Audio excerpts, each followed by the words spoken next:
இப்போது பெருமிழ்ஸ் நமக்கு சொல்வது என்னவென்றால், இந்தியர்கள் ஏற்றுமதி செய்திருந்த பொருட்களில் மற்றவற்றுடன் சேர்த்து பருத்தி, குறிப்பாக குஜராத் பகுதியில் இருந்து கிடைக்கும் பருத்தி மிகவும் மதிப்புமிக்கதாக இருந்தது.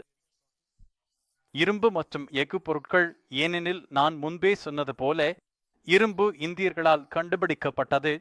மேலும் பின்னாளிலும் இந்திய உலோக தொழில்நுட்பம் மிக உயர்ந்த தரமானதாக கருதப்பட்டது. அதனால் எல்லா வகையான எஃகு மற்றும் இரும்பு பொருட்களும் இருந்தன.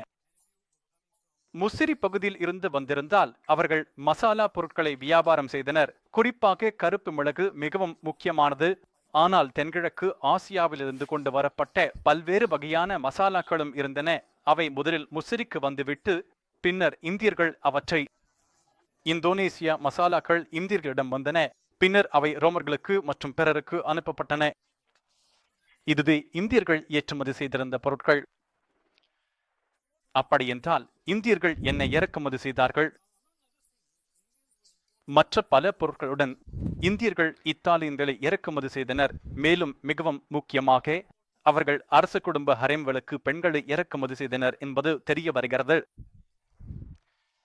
இதனால் நாம் பழமையான கடல் வரலாற்றிலிருந்து பெறக்கூடிய மிக முக்கியமான முடிவுகளில் ஒன்றை அடைய முடிகிறது. அதாவது பழங்காலத்தில் கூட பக்கத்து நாடுகளின் மதுபானங்களும் வெளிநாட்டு பெண்களும் கொண்டிருந்த விருதுகள் நடந்துள்ளன.